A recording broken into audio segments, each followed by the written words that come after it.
Olá, meus amores!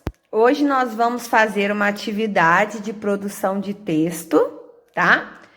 E eu gostaria de relembrar com vocês algumas dicas para a produção de textos, tá?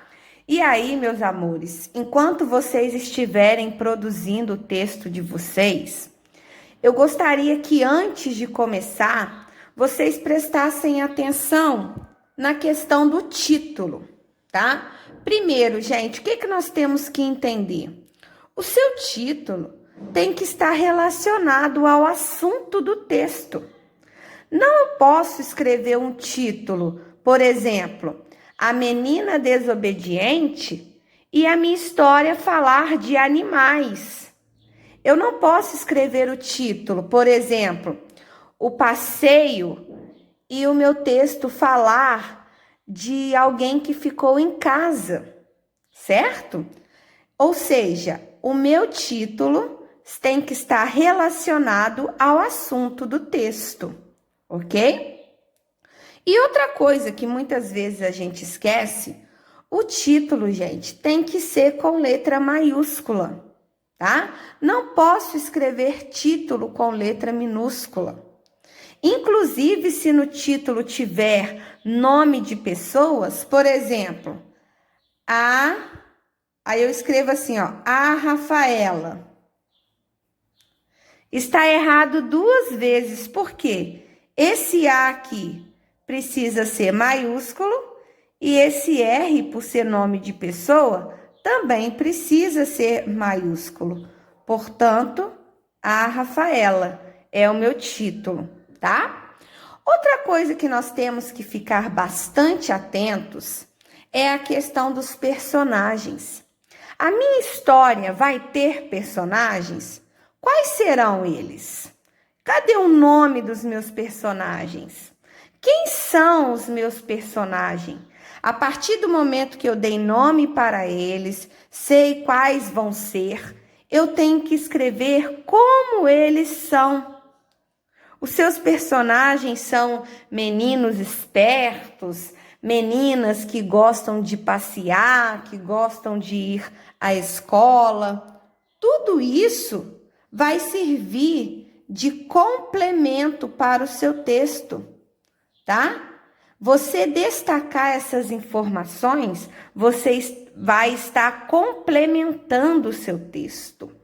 E só um detalhe, meus amores, antes de continuar, o título da sua história pode ser escrito no começo mesmo, antes de começar o seu texto, você já põe o título, ou você pode escrever o seu texto e ao final você põe o título, não tem problema, só que ele deve estar relacionado, tá?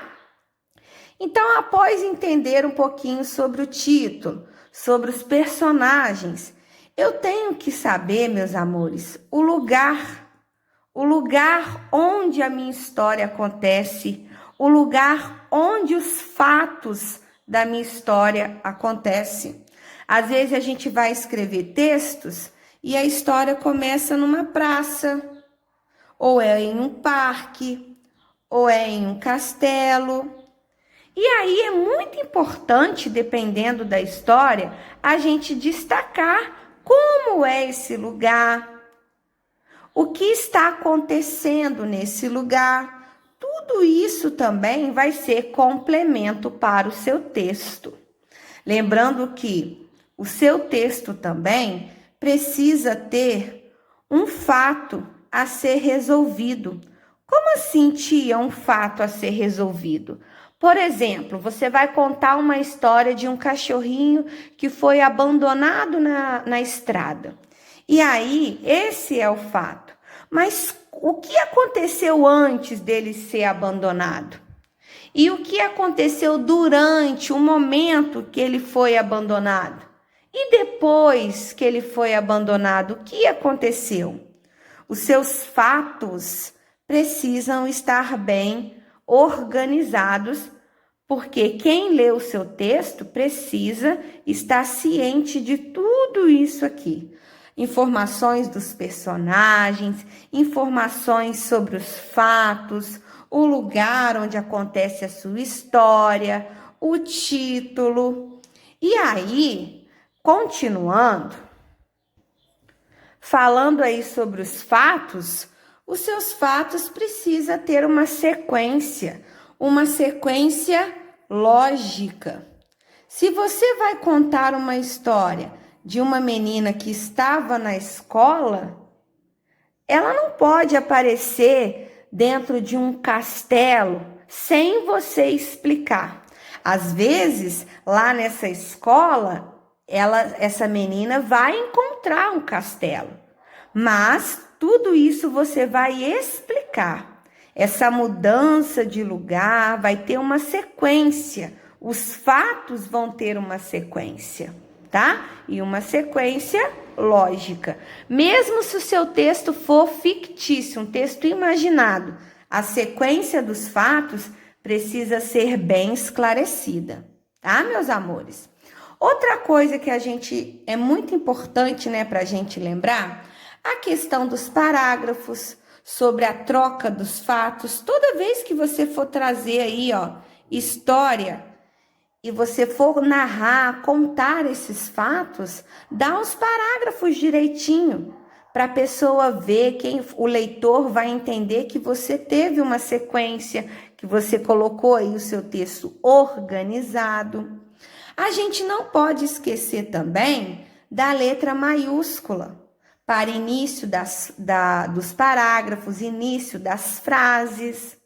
Outra coisa, pontuação. Às vezes a gente vai escrevendo direto e esquece de pontuar. Esquece do ponto final, que são para frases afirmativas, negativas, para finalizar frases.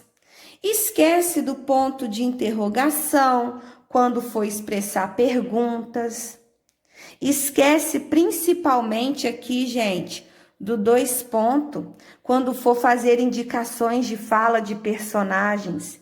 E aí, se tem fala de personagens, esquece dos travessões, que são usados para falas, né? Então, fazer as indicações. Por exemplo, Karina falou, 2 pontos, parágrafo, travessão. Olá, tudo bem com vocês? Olha a fala da Karina. Eu disse, indicou com 2 pontos, linha de baixo, parágrafo, travessão. Olá, tudo bem com vocês? Ah lá, esquece do travessão. E também esquece, do ponto de exclamação, quando vai expressar sentimentos, emoções, para as frases exclamativas.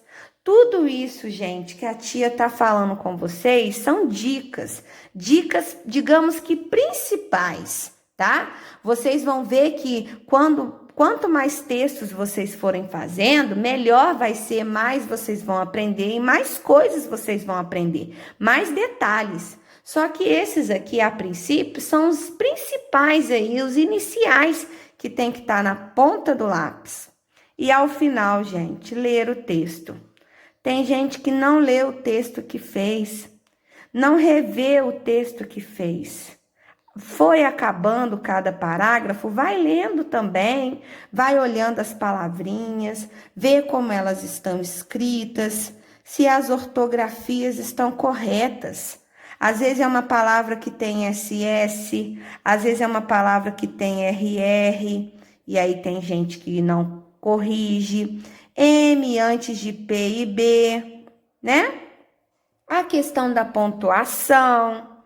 Isso é muito importante, ler o texto. Vai lendo parágrafo por parágrafo e acabou? Lê de novo. Dá para alguém ler para você, para ver se tá dando para entender, se tem coisas para arrumar, né? E isso aí, gente, vai fazer com que o texto de vocês fique melhor possível, tá? São essas diquinhas que a tia Darly tem para vocês hoje. E espero que tenha dado uma ajuda boa aí para vocês, tá? Pra gente poder treinar e praticar cada vez mais. Beijos!